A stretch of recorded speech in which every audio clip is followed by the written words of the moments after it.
So going on the premise of the hieroglyph of Akhenaten and Nefertiti, the Great Pyramid of Giza and the three pyramids, the Great Pyramid, they've opened up a new chamber. Well, they haven't opened it up. They've discovered it, but they haven't let people go in. Well, what if we were to tell you right now that the image on your screen of this xenomorph eating his own xenomorph offspring, that's obviously a hybrid, was found in that chamber? How would that change the world? What if we told you we found another likeness in a different pyramid that's more in black and white of this xenomorph doing the same thing, eating a hybrid child? So having found these two things in pyramids, how would that change everybody's worldview? So everyone has a worldview, biblical worldview or secular worldview, whatever. But if you were shown these things, and these were found in ancient structures that predated Christ, and there's a freaking xenomorph eating his hybrid offspring, that would change the entire landscape of the world. Well, what if I told you this is 100% absolutely the facts? True. Now what? What do you do with that? Okay, well, I'm telling you it's 100% absolutely true.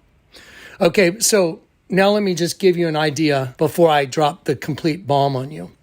So if you wanted to tell out of a group of animals which one is a beaver, and you took animals of basically the same size, you took a raccoon, maybe took a possum, you took a beaver, took a lemur, and you put them in a costume that was identical. So no one could tell the difference between any of the animals because they were all wearing the same exact costume.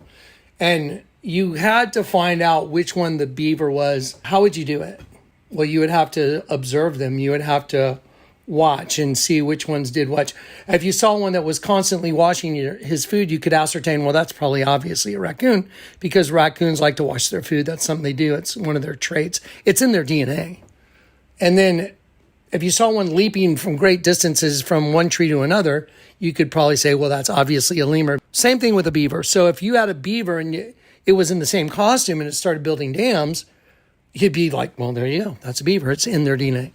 That's what I'm trying to show you. It's in the DNA, folks. There are two races of beings that intermixed, that commingled. A serpent race, as exemplified by all the structures. And Zach brought up a really good point. Why are there dead sheep on Mayan pyramids when you turn the pyramid upside down? Why is there a dead sheep on an Egyptian hieroglyph when you turn it upside down? Why is there a dead sheep in a statue in Grand Junction downtown with some guy hugging his girl? Why is there dead sheep showing up in pictures that people are handing their boyfriend, or somebody's handing somebody they don't know, meaning myself? Somebody walked up and handed me a picture of me with a dead sheep. Why are there dead sheep in all these different cultures? Why are there serpents eating these sheep in these different places? So if you go back to the whole hieroglyph again, and you realize that, wait a minute, there's a serpent eating a sheep here. There's a serpent eating a sheep here. There's one over there. The same thing occurs all around the world over and over and over in different places, but the same exact agenda. So if this hieroglyph I'm showing you right now of this xenomorph eating its hybrid kid was recently discovered, and all these other things exist, like the Vatican's a snake, the building next to it's a snake, the Vatican is eating a sheep inside the building, the mouth of the serpent is eating a sheep. So it's the same everywhere you go, all around the world, everything's the same. There's no difference. So what would you have to ascertain? It would have to totally change your worldview. And you would have to know, why is this so? Because it has everything to do with you and your future, and the future of your children, the future of everyone you know, the future of everyone that's ever walked on this earth. And so if you don't find out the answer to this, then you become the horrifying reality that you were the one being eaten.